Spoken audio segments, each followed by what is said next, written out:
Mindfulness is an ancient Buddhist practice which has profound relevance for our present-day lives.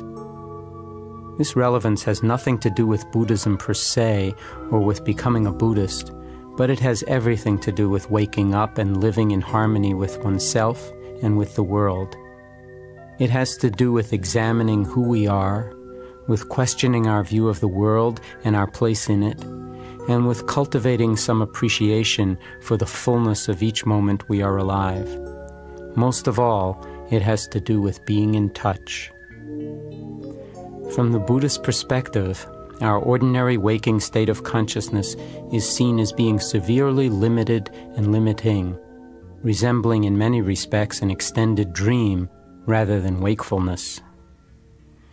Meditation helps us wake up from this sleep of automaticity and unconsciousness, thereby making it possible for us to live our lives with access to the full spectrum of our conscious and unconscious possibilities. Sages, yogis, and Zen masters have been exploring this territory systematically for thousands of years. In the process, they have learned something which may now be profoundly beneficial in the West, to counterbalance our cultural orientation toward controlling and subduing nature rather than honoring that we are an intimate part of it. Their collective experience suggests that by investigating inwardly our own nature as beings, and particularly the nature of our own minds through careful and systematic self-observation, we may be able to live lives of greater satisfaction, harmony, and wisdom. It also offers a view of the world which is complementary to the predominantly reductionist and materialist one currently dominating Western thought and institutions. But this view is neither particularly Eastern nor mystical. Thoreau saw the same problem with our ordinary mind state in New England in 1846 and wrote with great passion about its unfortunate consequences. Mindfulness has been called the heart of Buddhist meditation. Fundamentally, mindfulness is a simple concept. Its power lies in its practice and its applications. Mindfulness means paying attention in a particular way, on purpose, in the present moment, and non-judgmentally. This kind of attention nurtures greater awareness, clarity, and acceptance of present moment reality. It wakes us up to the fact that our lives unfold only in moments. If we are not fully present for many of those moments, we may not only miss what is most valuable in our lives, but also fail to realize the richness and the depth of our possibilities for growth and transformation. A diminished awareness of the present moment inevitably creates other problems for us as well through our unconscious and automatic actions and behaviors, often driven by deep-seated fears and insecurities. These problems tend to build over time if they're not attended to, and can eventually leave us feeling stuck and out of touch. Over time, we may lose confidence in our ability to redirect our energies in ways that would lead to greater satisfaction and happiness, perhaps even to greater health. Mindfulness provides a simple but powerful route for getting ourselves unstuck, back into touch with our own wisdom and vitality.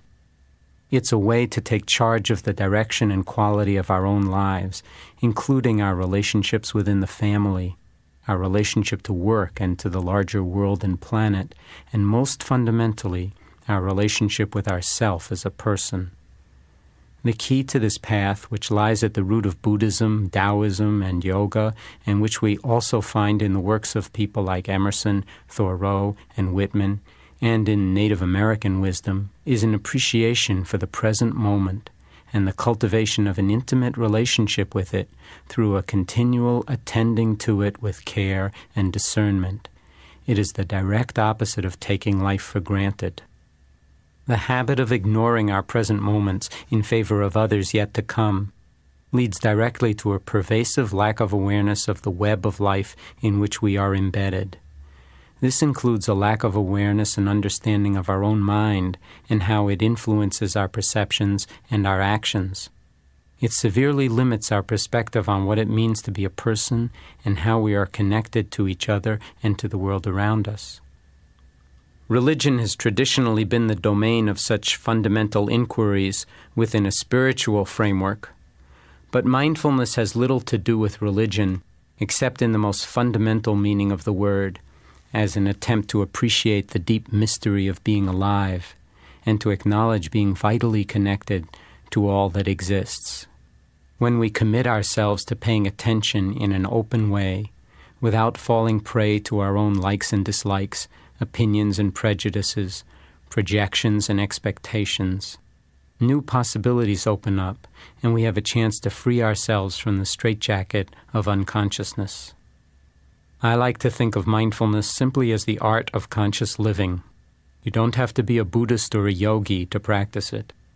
In fact, if you know anything about Buddhism, you will know that the most important point is to be yourself and not try to become anything that you are not already. Buddhism is fundamentally about being in touch with your own deepest nature and letting it flow out of you unimpeded. It has to do with waking up and seeing things as they are. In fact, the word Buddha simply means one who has awakened to his or her own true nature. So mindfulness will not conflict with any beliefs or traditions, religious or for that matter scientific, nor is it trying to sell you anything, especially not a new belief system or ideology. It is simply a practical way to be more in touch with the fullness of your being through a systematic process of self-observation, self-inquiry, and mindful action. There's nothing cold, analytical, or unfeeling about it. The overall tenor of mindfulness practice is gentle, appreciative, and nurturing. Another way to think of it would be heartfulness. A student once said, "When I was a Buddhist, it drove my parents and friends crazy.